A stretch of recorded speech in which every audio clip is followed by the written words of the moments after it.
আসসালামু আলাইকুম রহমতুল্লাহ। 3 কোম্পানির 3টা মিটার, 3 রকম এম্পিয়ার দেইতাছে। লোড আছে 400 ওয়াট। এভাবে যারা নতুন মিস্ত্রি কিভাবে মিলাবে এম্পিয়ারগুলা, আর এম্পিয়ারগুলো আমরা সঠিক না মিলাইতে পারলে মেশিনগুলা নানান ধরনের সমস্যা হবে। ট্রান্সফর্মার পুড়ে যাইব, মসফেট বান হয়ে যাইব গা। এর জায়গায় 9.5 সার্ভিসিংয়ে আছে। এখন আমরা ব্যাকআপ মোডে আছে। এটা শুক্রবার দিন আসছে সার্ভিসিংয়ে। এর ভিতরে 3 এম্পিয়ার, এর ভিতরে 35-36 এম্পিয়ার, এটার ভিতরে 7 এম্পিয়ার। এটার কারণটা হইছে যেগুলো আপনি স্কোয়ার আইপিএস, এটি হাফ ডিসি হাফ এসি। লাল তারটা হয়েছে ডিসি এসি। এটাতে আপনার এসি কারেন্ট বেরোবো, আর এটাতে বেরোবো আপনার ডিসি কারেন্ট। এই কারণে হাফ ডিসি হাফ এসি মিলানো কারণ হয়েছে square IPS, half DC half AC. আর এটা যদি সঠিকভাবে যদি মিলাই দিতে যদি পারেন, তাহলে এটা দীর্ঘদিন ব্যাটারিটা নিম্নত 5 থেকে 6 বছর চলে একটা ব্যাটারি।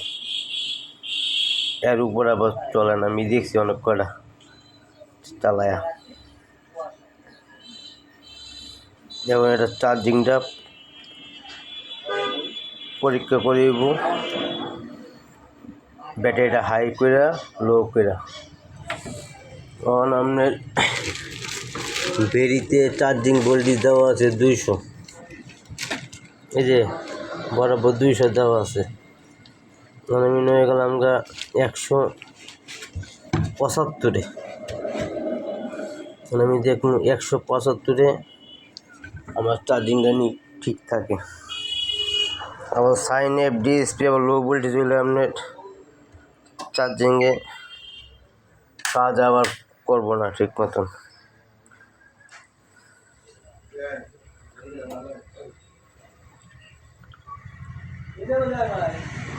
হ্যাঁ, আপনার চার্জিংটা ধরলো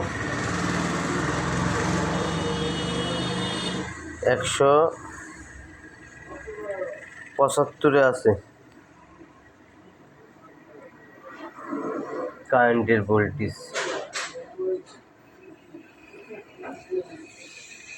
তাহলে আমার মিটারে দেখতেছে 195 দিয়েছে মিটারে, আর আমার সার্কুতে দিয়েছে। আর কারেন্টের ভোল্টেজ আছে 245 ওয়াট, 285 ওয়াটের ভিতরে আছে।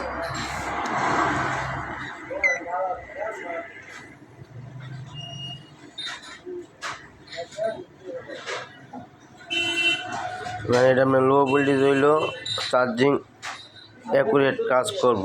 আর আপনার ডিএসপি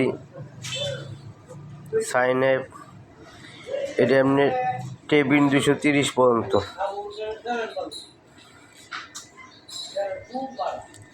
ভোল্টেজ হাই হইলেও আপনার ব্যাকআপ মোডে যে বোকা, আর দেখা গেছে ভোল্টেজ যদি লো, তাহলে আপনার চার্জিং ধরবো না। এখন আমি হাই করতেছি, চার্জিংটা হাই করলাম।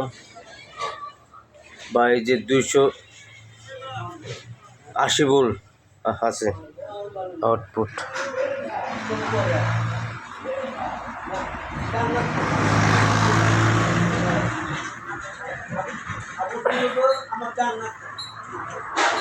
দুশো 49 আছে অলরেডি হইতাছে। না, ব্যাটারি ফুল চার্জ হয়ে গেছে। ঠিক আছে, ভিডিওটা এই পর্যন্ত। আসসালামু আলাইকুম রহমতুল্লাহ।